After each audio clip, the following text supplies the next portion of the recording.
Bonjour tout le monde! Bonjour, en ce beau mercredi matin. Aujourd'hui, pour Proverbe chapitre 20, à partir du verset, Julie, 16. 16. 16. Oui, c'est ça. Prends Alors, son vêtement car il a cautionné autrui. Exige de lui des gages à cause des étrangers. hmm, le pain du mensonge est doux à l'homme, et plus tard, sa bouche est remplie de gravier. Les projets s'affermissent par le conseil, fais la guerre avec prudence. On pourrait déjà parler des deux premiers versets. Qu'est-ce que tu en Oui, penses? je suis d'accord. Je suis Vas-y. d'accord. Alors, prends son vêtement car il a cautionné autrui, exige de lui des gages à cause des étrangers. Bien évidemment, dans le contexte, on pouvait utiliser, on pouvait prendre le vêtement de quelqu'un pour un gage. Ça veut dire si on empruntait de l'argent, ben tu pouvais prendre une garantie.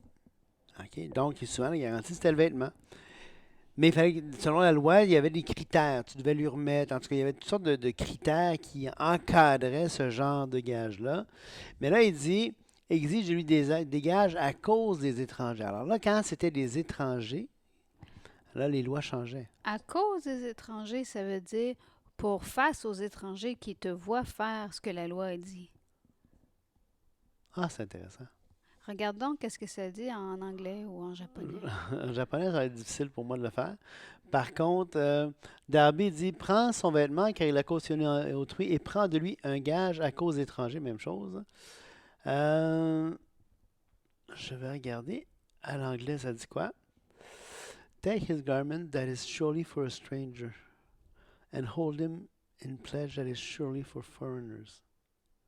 Ah, c'est intéressant. La version anglaise, une des versions anglaises dit prends son vêtement qui est certainement pour un étranger et prends une garantie qui est un gage pour les étrangers. Ouais, je pense que c'est pour que les gens autour voient que il y a un engagement Il y a envers. un engagement. Take his garment that is sure for a stranger and take a pledge for a strange woman. Hmm. Donc oui, Pourquoi il y a le mot femme dans cette version-là? c'est une très bonne question. Je ne comprends pas si le mot femme est là. Nokri. Strange in a variety of degrees. Foreign, alien, foreign, outlandish, strange. C'est ça, pour référer à quelqu'un qui ne fait pas partie de la famille. Oui, c'est ça, exactement. Donc, qui est un étranger qui n'était pas assujetti au règne d'Israël. Probablement qu'on entend la même expression pour la femme étrangère. Oui, C'est pour ça que toi, tu as femme dans... dans la King James. OK. Donc, tout ça pour dire, c'est que prendre son vêtement car il a cautionné autrui exige de lui des gages à cause des étrangers. C'est pas seulement pour lui et toi, c'est pour les gens autour qui voient la Qui peut, situation. parce qu'on se rappelle que dans le contexte, encore une fois, Israël devait être une lumière pour les nations. Et les nations devaient voir la sagesse d'Israël à cause de la Torah, à cause de la loi, et dire, hey, quel Dieu ils ont, t'sais, qui leur a donné, à qui d'autre Dieu a-t-il donné des lois comme ça, une sagesse comme ça. T'sais. Tout à fait. Mais je pense qu'aujourd'hui, prendre son vêtement car il a cautionné autrui, ça ne s'applique pas trop culturellement parlant. Non, ça serait intéressant de réfléchir sur le passage pour voir comment est-ce qu'on pourrait faire une application de ce proverbe-là. À vous de faire l'exercice. Le pain du mensonge est doux à l'homme, et plus tard sa bouche est remplie de gravier. Ça, c'est intéressant parce que là, on va utiliser le mensonge pour se sortir d'un pétrin maintenant. C'est facile, c'est doux, c'est clair, c'est Ça net. te nourrit, Ça tu te dis nourrit vite, tu yes, j'ai sais. gagné. Tu J'ai sais. gagné. Plus tard, ça va revenir te mordre par en arrière. Tu sais. Tu vas en assumer les conséquences. Ce qu'un homme aura semé, il va le récolter aussi. Ce qui est intéressant, c'est que le pain est doux, Ouais. mais dès qu'il le met dans sa bouche, c'est là qu'il devient du gravier. Oui, c'est ça. Tu sais, c'est pas une fois qu'il a été digéré, là, plus tard, sa bouche est remplie de gravier. Donc, il prépare tout son pain. Puis, à l'époque, tu n'allais pas à l'épicerie non plus pour préparer ton pain. Fait qu'il y a quand même cette image-là aussi de le pain du mensonge est doux. Tu l'as macéré, tu l'as pétri, là, il est tout beau. Puis, mais quand tu le Consomme. manges, tu Ouais. le consommes, ce mensonge-là, ben, T'en assumes les conséquences. Les projets s'affermissent par le conseil, fais la guerre avec prudence. On a beaucoup parlé des projets dans le proverbe 19. Hein. Il y a dans le cœur de l'homme beaucoup de projets. Euh, On en parlait aussi au chapitre 16. Tu sais, on avait dit justement que on n'est pas dans un contexte où est-ce que Dieu détermine tout puis que les projets arrivent parce que Dieu décide qu'est-ce qui va se passer. Tu sais. On est dans un contexte non pas déterministe, mais j'avais dit nomiste. Ça veut dire que tout est cadré par la Torah, tout est cadré par la loi d'Israël.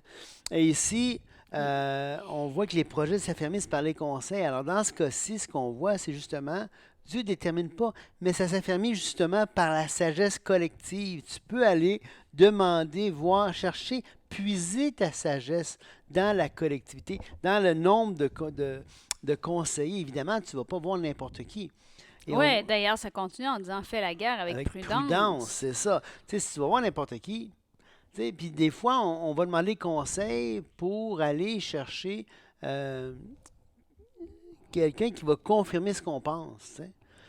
J'en ai déjà parlé, le rapport minoritaire. Tu sais. Moi, j'aime entendre le rapport minoritaire. J'aime entendre les conseillers qui divergent de qu'est-ce que je peux penser parce qu'ils m'apportent une perspective différente qui va me permettre de calibrer, d'évaluer la mienne, ma propre perspective pour voir, écoute, ça fait du sens, qu'est-ce que je pense ou pas. En fonction. Et ce n'est pas ceux qui pensent comme moi qui vont me permettre de faire ça. C'est ceux qui ne pensent pas comme moi. Et ça, je trouve ça important. T'sais. Ensuite, ça dit, celui qui répand la calomnie dévoile les secrets, ne te mêle pas avec celui qui ouvre ses lèvres. Donc, on tourne au psaume 1, finalement. Hein? Assis-toi pas en compagnie des moqueurs, assis-toi pas en compagnie, calomnie pas, mêle-toi pas avec ceux qui parlent, qui calomnient, le commérage. Hein? Tout à fait. Et ce que je trouve intéressant, c'est que là, on parle de deux personnes. On parle de celui qui répand la calomnie, puis on parle de celui qui écoute la calomnie. Parce que ne te mêle pas avec celui qui hausse ses lèvres, ça veut dire quand la calomnie commence, pars. Va-t'en. Ça s'ajuste pas rien. Non, c'est ça. C'est comme un petit peu, là, quand les querelles commencent, ben, écoute, retire-toi, c'est tout. Là. C'est pas compliqué. Si quelqu'un maudit son père et sa mère, sa lampe s'éteindra au milieu des ténèbres. Oui, sa lampe. Pourquoi? Le contexte, quelqu'un qui maudit son père et sa mère sous la loi, c'était une peine capitale, c'était un crime, une offense capitale. La lampe va s'éteindre au milieu des ténèbres, ça veut dire que, ben, écoute, il n'y aura pas de remédiation. Là, puis aussi, ben, dans tout le contexte qu'on lit des proverbes, où est-ce que le père enseigne la sagesse à son enfant et que la mère aussi, ben, si tu te détournes de ces conseils de sagesse-là, ben, tu risques de te retrouver dans les ténèbres aussi, parce qu'on a vu que la méchanceté mène à la ruine. Fait que même exactement. En plus de la loi. Un héritage promptement acquis dès l'origine ne sera pas béni quand viendra la fin. Ben, je pense que, tu sais, quand quelqu'un qui n'a pas travaillé pour l'argent qu'il reçoit, puis malheureusement, souvent, quand il y a un héritage substantiel qui est donné, puis que c'est promptement, ça veut dire que l'héritier est jeune, ben, ça risque d'être dilapidé rapidement. C'est pour ça que bon nombre de personnes mettent un âge où est-ce que l'héritage va pouvoir être obtenu. Parce que ça risque d'être dilapidé. Puis je pense que c'est dans ce sens-là. Je ne sais pas ce que tu en penses, Julie. Je n'ai pas vraiment d'opinion sur le... Non. Bon, ne dis pas je rendrai le mal, espère en l'Éternel, il te délivrera. Ça, c'est intéressant. Laisse à Dieu la justice, laisse à Dieu la colère. Ça me fait penser tellement de fois dans les Écritures, on voit que Dieu est un Dieu de vengeance. T'sais. On voit Jésus qui va donner la parabole de la femme qui va voir le juge inique. Et elle va le voir, elle va l'importuner. Puis, la conclusion de l'histoire, c'est que combien plus le Père vous fera-t-il justice? Laisse à Dieu la justice, laisse à Dieu la vengeance. Et je trouve que la plus belle histoire qui illustre ça, c'est probablement dans 2 Samuel 16. Je vous invite à lire avec moi. David était arrivé jusqu'à Bachurim. Et voici, il sortit de là un homme de la famille et de la maison de Saül nommé Chiméi, fils de Guéra. Il s'avança en prononçant des malédictions. Et il jeta des pierres à David et à tous les serviteurs du roi David, tandis que tout le peuple et tous les hommes vaillants étaient à la droite et à la gauche du roi. Hmm. Shimei parlait ainsi en le maudissant. Va-t'en, homme de sang, méchant homme. L'Éternel fait retomber sur toi tout le sang de la maison de Saül dont tu occupais le trône, et l'Éternel a livré le royaume entre les mains d'Absalom ton fils, et te voilà malheureux comme tu le mérites, car tu es un homme de sang. Alors Abishai, fils de Tshusura, dit au roi, pourquoi ce chien mort maudit-il le roi mon seigneur? Laisse-moi, je te prie, aller lui couper la tête. Tu sais, c'était pas une époque Tu pour vois, les... même à l'époque, il disait à Tom.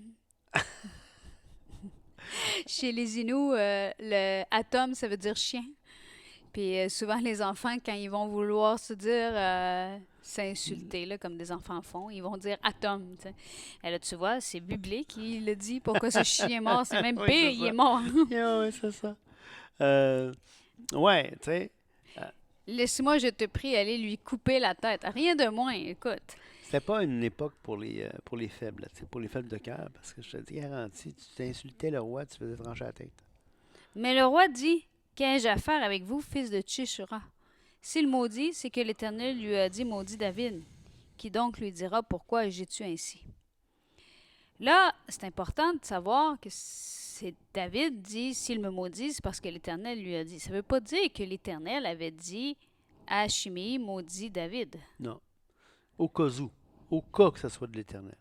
Laisse-le Et faire. David dit à Abishai et tous ses serviteurs, voici mon fils qui est sorti de mon entrailles en veut à ma vie. À plus forte raison, ce Benjamite. Laissez-le et qu'il maudisse, car l'Éternel le lui a dit. Et peut-être l'Éternel regardera-t-il mon affliction et me fera-t-il du bien en retour des malédictions d'aujourd'hui. Ouais. David et ses gens continuèrent leur chemin, et Shimei marchait sur le flanc de la montagne près de David, et en marchant, il maudissait, il jetait des pierres contre lui, il faisait voler la poussière. C'est quelque chose. C'est quelque chose. Mais en même temps, il ne perd pas rien pour attendre parce que plus tard, il va payer la note. Plus tard. Il va sortir, on l'avait banni dans une ville, on lui avait dit de ne pas sortir de la ville. Il est sorti. Il en a assumé les conséquences. Mais ce qui est intéressant, j'aime vraiment, là, peut-être l'Éternel regardera-t-il Ouais. mon affliction et me fera-t-il du bien en retour des malédictions d'aujourd'hui. Je pense que parfois, il faut apprendre à marcher, tout simplement. Puis quand les gens sont contre nous, ben de dire, regarde, je ne rendrai pas le mal. Si la personne a C'est ça. besoin, je vais quand même l'aider. C'est ça. Je vais garder ce caractère-là que Dieu m'appelle à avoir. Je vous ai dit, le danger de l'amertume, c'est de devenir le genre de personne qu'on aborde. Il faut se le rappeler. Ouais. Il faut se le rappeler. Quand l'amertume prend racine, on devient le genre de personne qui nous a blessés. Et on blesse en retour. Ouais. C'est un rejeton de l'amertume. Quand on commence à évaluer les gens en fonction des blessures de nos relations passées, ça détruit nos relations actuelles. Ça détruit même les relations futures parce qu'on n'en bâtira plus. Parce qu'on devient à vouloir rendre le mal. Puis les indicateurs sont relativement... Tu sais, si la personne te compare pour aucune raison, à quelqu'un du passé, il y a des fortes chances qu'il y ait de l'amertume, tu sais. Fait qu'il faut... Tu sais, quand on s'entend dire ça, tu sais, il faut se le redire. Écoute, fais attention, Pat. Je pense que tu tombes dans l'amertume, tu sais. Quand tu compares une situation qui n'a pas rapport avec une autre situation qui n'a aucun... Tu sais, probablement qu'il y a de l'amertume qui sort. Là, tu Puis sais. souvent, quand tu arrives, puis là, tu dis, il se passe quelque chose, puis là, tu dis, bah, c'est ça, c'est toujours comme ça, puis tu ramènes toutes Ouais. les situations que tu as vécues en disant, bon, ben, c'est pareil. T'es pas en train de vivre T'es pas en train de vivre de la grâce, là. Non, Tu c'est es ça. en train de rappeler les fautes. Ouais. Tu es en train de rappeler les blessures. Tu es en train de remettre ça devant tes yeux puis te nourrir de ce... De ces blessures, et de nourrir ces racines d'amertume. Tu leur mets de l'engrais, tu sais. C'est pas positif du tout, du tout, du tout. Puis moi, je suis le premier à le faire, là, tu sais. Fait qu'il faut faire attention à ça. Oui, il faut se garder. Ouais. Puis il faut pas se priver de la grâce. Mm. Puis quand ça arrive, des situations comme ça, c'est pas « Ah, ça y est, l'amertume est dans ma vie, je suis foutu ». Non. Non, tu confesses. Tu confesses, tu pardonnes, tu demandes à Dieu la grâce. Exactement. Et surtout, tu te retiens de rendre le mal. Tu te retiens de rendre le mal. Si tu as été blessé, retire-toi, fais rien. Laisse à Dieu d'intervenir. Laisse à Dieu d'intervenir. Exactement. Rappelons-nous que l'Éternel a en horreur 2 sortes de poids et la balance fausse n'est pas une chose bonne. C'est l'Éternel qui dirige les pas de l'homme, mais l'homme peut-il comprendre sa voie? Tu veux-tu parler là-dessus? C'est l'Éternel qui dirige les Oui, pas ben de justement, l'homme. là, je suis là, je voulais justement en parler. C'est intéressant parce que le mot pour diriger, Métida, ça veut dire le sentier. Tu sais. Et encore une fois, on n'est pas dans un contexte déterministe, on est dans un contexte nomiste. Qu'est-ce qui dirige? C'est pas une télécommande, c'est la lumière sur le sentier. Il te montre la voie à suivre. Suis cette voie-là. Il te donne les directions. Tourne à droite, tourne à gauche. Fais attention. Regarde ni à droite ni à gauche. Tu sais? On voit souvent l'image des pas sur le sable, là. Oui, Puis que là, il y a 2 traces de pas. Ben, pendant la marche, là, quand moi je marche avec Patrice, des fois il va aller un peu à gauche, il m'amène à gauche parce qu'on se tient la main, puis moi je vais à droite, puis on fait ça comme ça hein, sur le bord de la plage. Puis quand je suis fatiguée, ben j'embarque son dos, non, c'est vrai. c'est arrivé à quelques reprises. J'ai jamais embarqué sur son dos, n'importe quoi. Donc, quand on voit ça, l'image où est-ce qu'il y a seulement une trace de pas, puis que là, le Seigneur dit, c'est là que je te portais, l'image, rappelez-vous que c'est pas tout le long. L'image, c'est pour une période de temps où est-ce que probablement que la personne a dit, garde Seigneur, je suis plus capable, puis le Seigneur l'a pris. Ouais. Puis l'a porté. C'est ça l'image. Si l'image aurait été que la personne est dirigée continuellement, on n'aurait pas vu 2 personnes marcher côte à côte. On aurait vu seulement une trace de pas tout le long avec des fils pour un pantin, pour le faire marcher. Oui, exactement. Donc, même cette image-là, elle est riche. Puis je vois quand dirige les pas de l'homme, ben regarde, la Bible nous enseigne vers où aller. On vient de lire. Ne dis pas, je rendrai le mal. Bien, en lisant ça, c'est l'Éternel qui est en train de diriger nos pas. Il est en train de te dire si aujourd'hui ou si dans les semaines passées, le mois passé, l'année passée, dans un mois, tu vis une situation où tu es blessé, ne dis pas, je rendrai le mal. C'est ça. Et dans le contexte, on a vu avant, celui qui répand la calomnie dévoile les secrets. Ne te mêle pas avec celui qui ouvre ses ailes. Ses lèvres, pas ses ailes. Là. Tu t'éloignes. Puis on a vu le pain du mensonge est doux. Plus tard, la bouche est remplie de gravier. On a vu que la correction est prête pour le méchant. On a ça en bagage. Lorsqu'on lit ça, ne dis pas je rendrai le mal. Laisse Dieu agir. Je ne sais pas quand il va agir, mais je sais une chose, c'est qu'il va agir. Qu'il va agir, exactement. Parce que la Bible est claire là-dessus, qu'il va agir. Et la personne va avoir 2 choix. Soit qu'elle se repent et qu'elle saisit la grâce. Gloire à Dieu. Parce que c'est ce qu'on souhaite. Parce que nous-mêmes, on tombe. On est toutes faites de la même nature. Puis si elle ne se repent pas, puis elle ne saisit pas la grâce, bien, la correction va continuer. Et là, c'est à Dieu d'intervenir. Exact. Mais rappelons-nous, le fait, quand ça dit, là, je ne rendrai pas le mal, une des meilleures façons, je pense, de se prévenir de l'amertume, c'est de se rappeler notre propre nature.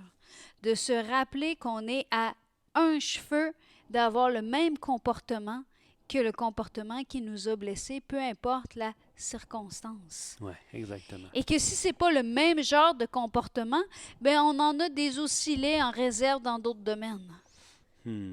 Donc, quand on réalise ça, je pense qu'on saisit la grâce, on saisit la miséricorde, on saisit comment Dieu nous a aimés tel qu'on était, nous aime tel qu'on est, nous transforme de gloire en gloire pour qu'on marche de manière digne de l'appel qu'on a reçu en Jésus-Christ. Il dirige nos pas Il nous appelle à chaque jour à saisir sa grâce. Le mot est utilisé, le mot pour dirige, je sais pas, c'est un seul mot dans le grec, là. Dans le grec, dans l'hébreu, excusez-moi. C'est mitzad. Puis il est utilisé dans Daniel 11:43, puis je trouve ça intéressant parce que c'est dans un contexte, là, on ne parle pas de Dieu qui dirige, mais c'est un autre contexte. Vous allez voir comment ça fonctionne, là. Daniel 11:42 dit, il étendra sa main sur divers pays, le pays d'Égypte n'échappera point. Il se rendra maître des trésors d'or, d'argent, de toutes les choses précieuses de l'Égypte. Les Libyens et les Éthiopiens seront à sa suite. Le mot suite, à sa suite, c'est le même mot. Euh, et donc, c'est comme, et là, dans le Proverbe 20-24, ça dit que c'est l'Éternel qui dirige. Dans le fond, on doit être à la suite de l'Éternel. Nous marchons tous à ta suite. Ah, c'est vrai. Marchons à ta suite. Ben, c'est exactement ça. Il faut marcher à la suite de l'Éternel. Il nous montre la voie par sa parole. Allons dans cette direction-là. Tu sais. On n'est pas dans un contexte déterministe. Il ne faut pas prendre les idées d'un gars comme Augustin ou les idées des gens du Moyen Âge qui adulaient le déterminisme, puis les faire fitter dans la Bible hébraïque. Ça ne marche pas. On n'est pas là du tout, du tout, du tout, là. Et ensuite, ça dit, mais l'homme peut-il comprendre sa voix? Point d'interrogation. Ben, Donc là, il y a deux façons de comprendre ce texte-là. Et si je me trompe pas, c'est pas mais l'homme peut-il comprendre sa voix en parlant de la voix de l'Éternel, mais l'homme peut-il comprendre sa propre voix, oui, c'est je ça. crois. C'est Ben sa oui. voix à lui. Oui, d'ailleurs, c'est ce que Darby dit. Comment l'homme comprendrait-il sa propre voix en posant la question? Si c'est pas la parole qui te, te, te, Te te, dirige. te dirige, te donne l'intelligence des choses, comment tu vas comprendre ta propre voix?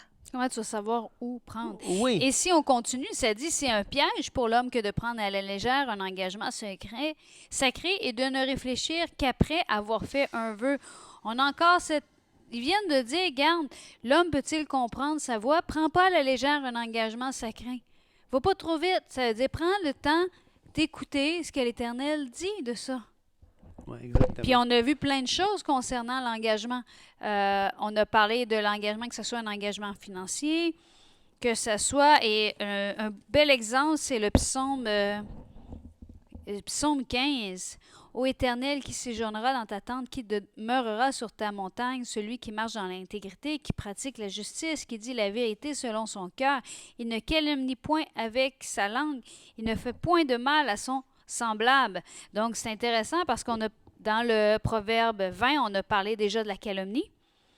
On a parlé de la vérité. Et là, ne jette point l'opprobre sur son prochain. Il regarde avec dédain celui qui est méprisable, mais il honore ceux qui craignent l'Éternel. Il ne se rétracte point s'il fait un serment à son préjudice. Il n'existe point d'intérêt de son argent. Il n'accepte point de don contre l'innocent. Celui qui se conduit ainsi ne chancelle jamais. On a Jamais. beaucoup de contenu dans ce petit psaume, qui seulement 5 versets. Mais je trouve que ce psaume-là résume beaucoup les proverbes, en fait. Ben, absolument. Absolument. Et ce qu'il se dit, c'est il ne se rétracte point s'il fait un serment à son préjudice. Ça veut dire, engage-toi pas trop vite, là. Parce que si tu veux être un homme intègre, tu dois... Être cohérent avec ce que tu as dit. Ouais, puis tu te rétractes pas même si c'est à ton préjudice.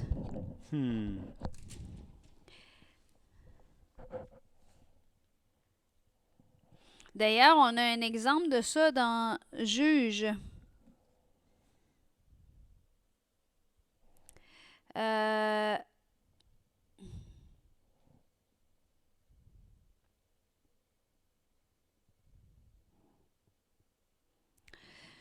a un exemple assez intense dans Juge de ça. Qui dit quoi? Avec Jephthé.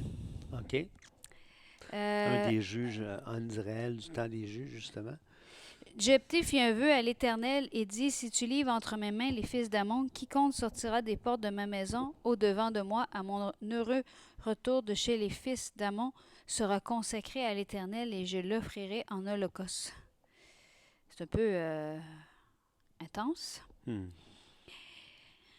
Jephthé retourna dans sa maison à Mitcha, et voici sa fille sortit au-devant de lui avec des tambourins et des dents. C'était son unique enfant, il n'avait point de fils et point d'autre fille.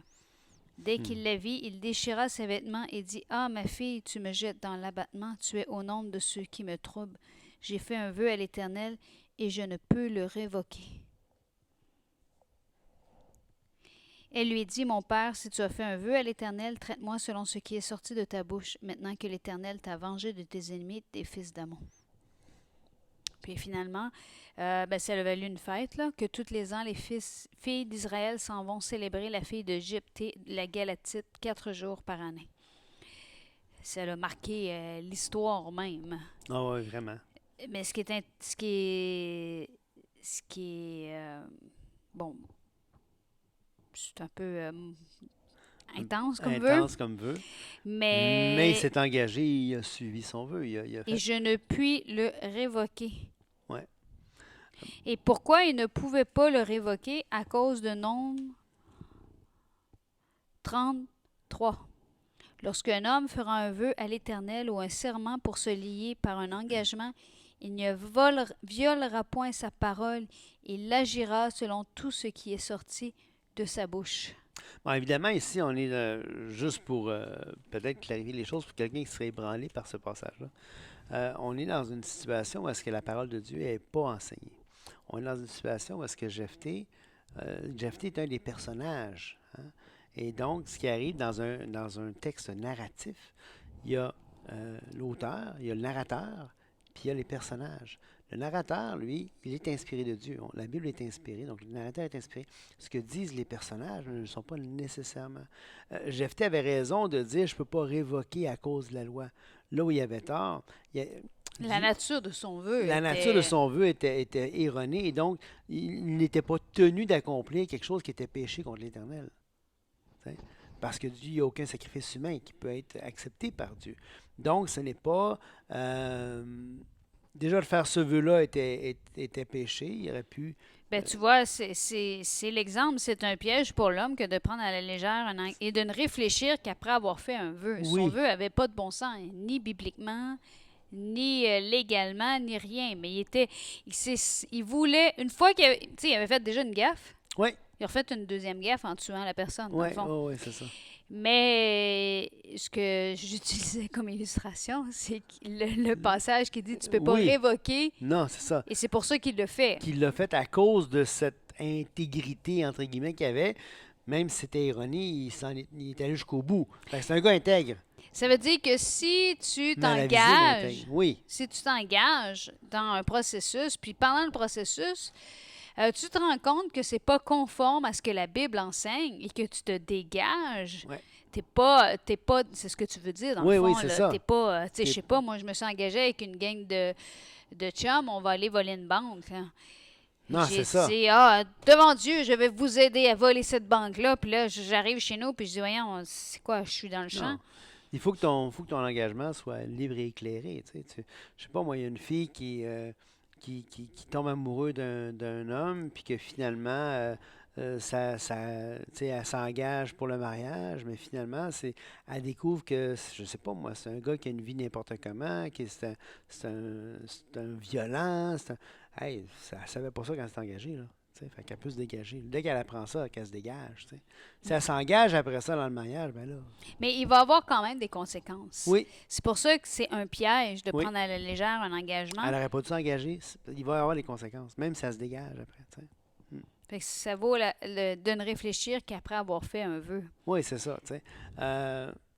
Ensuite, un roi sage disciple les méchants, il fait passer sur eux la roue. Ça, la roue, ça veut dire que c'est un supplice. Le souffle de l'homme est une lampe de l'Éternel, il pénètre jusqu'au fond des entrailles. Ça, c'est intéressant. Ça relance un peu le verset 20, hein, qui disait, si quelqu'un maudit son père et sa mère, sa lampe s'éteindra au milieu des ténèbres. Alors, le souffle de l'homme, donc l'esprit de l'homme, ce qui fait que l'homme vit finalement, c'est une lampe de l'Éternel que l'Éternel peut éteindre. Aussi le souffle de l'homme ou l'esprit de l'homme, la lampe de l'homme, c'est une lampe de l'Éternel, c'est quelque chose, c'est une lampe que Dieu donne à cette personne-là. Ça vient de l'Éternel. La bonté et la fidélité gardent le roi et il soutient son trône par la bonté. C'est intéressant si on compare 26 et 28. Hein? Un roi sage disciple les méchants. Il fait passer sur eux la roue. Mais donc, châtier le méchant, c'est pas faire preuve d'un manque de bonté. C'est faire preuve de fidélité et de bonté pour le reste de la population. Oui, c'est toute une balance. Hein. Ouais. On a vu le roi assis sur le trône de la justice dit tout mal par son regard. Le roi est en position d'autorité. Il a un rôle bien déterminé, mais ce qui est intéressant, c'est toujours que il soutient son trône par la bonté, que même s'il a à intervenir Ouais. pour le méchant, pour faire justice, c'est la bonté qui doit... Qui doit caractériser son règne. T'sais. Il doit être impitoyable pour les méchants. Il dissipe le mal, il fait passer sur eux la roue. Je veux dire, il est impitoyable. Là. Mais en même temps, ce qui caractérise son règne, ce n'est pas ce caractère impitoyable, c'est sa bonté. Il est bon envers les gens et ce n'est qu'en dernier recours qu'il va user de ces supplices-là. T'sais. La force est la gloire des jeunes gens et les cheveux blancs sont l'ornement des vieillards. Dis rien. On peut passer au prochain verset. Les plaies d'une blessure sont un remède pour le méchant. Ça, c'est intéressant. Les plaies d'une blessure sont un remède pour le méchant. Parce que là, on est en train de parler d'un méchant qui a eu une correction. Oui, c'est ça. Et parce qu'il y a eu une correction, il y a eu des plaies. Mm. Et ces plaies-là peuvent être un remède pour le méchant s'il prend la correction pour changer de voie. Ouais. C'est pour ça qu'on dit les plaies d'une blessure sont un remède pour le méchant. Ben, de toute façon, même, je veux dire, l'être humain apprend par ses conséquences. T'sais. On apprend à marcher parce qu'on tombe, puis qu'on apprend à se relever, puis éventuellement parce que la marche est une suite de chutes contrôlées. Mais fait que la correction corrige tout le temps. T'sais. Quand je suis petit, puis ma mère me dit touche pas au poil, puis je me brûle le bout du doigt, puis que je pleure, puis qu'elle me console, je ne retoucherai plus au poil. Les blessures m'ont fait apprendre ça. T'sais. Même si j'ai désobéi, la blessure fait que... Bon. Les plaies d'une blessure sont un remède pour le méchant, de même les coups qui pénètrent jusqu'au fond des entrailles. Ben voilà, on a terminé le chapitre 20, chérie. Et ce qu'on a vu dans ce proverbe-là, on a vu plusieurs choses. Une des choses qu'on pourrait redire à la fin pour clôturer, c'est... Ben, en fait, encore une fois, on voit vraiment le contraste. En fait, jusqu'au chapitre 24, là, donc 21, 22, 23, 24, le chapitre 20 en fait partie, le contraste entre la justice et la méchanceté. On a vu vraiment que encore, c'est comme si on le voit continuellement. On est dans un contexte où est-ce que la parole doit diriger nos pas. La parole nous mène à prendre des décisions. Les projets qu'on fait doivent être cadrés, doivent être réfléchis à la lumière des Écritures. Et c'est à nous, évidemment, avec une entière dépendance à Dieu. Tu sais, parce que la crainte de l'Éternel, voyons, le début de la sagesse, le début de l'intelligence, le début de la science, c'est la crainte de l'Éternel. Donc, ça prend pour acquis cette crainte-là, mais ça n'en tient qu'à nous par cette dépendance à Dieu et avec cette dépendance à Dieu, de concevoir des projets qui vont pas contre Dieu. Et encore une fois, on l'a vu combien de fois, depuis le chapitre 16, même un peu avant, le nombre de fois qu'il revient avec l'idée de projet, et qu'il faut que les projets soient intelligents, qu'ils soient sages, chercher la sagesse. Écoutez, on est là, et ça va juste être à partir de la troisième partie des proverbes. On va encore parler de la sagesse, là, comprenez-moi bien. Là.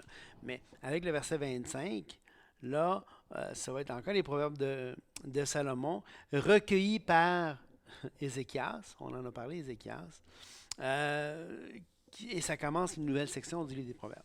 Mais jusqu'à là, on continue dans ce contraste continuel entre ce qui est juste et ce qui ne l'est pas.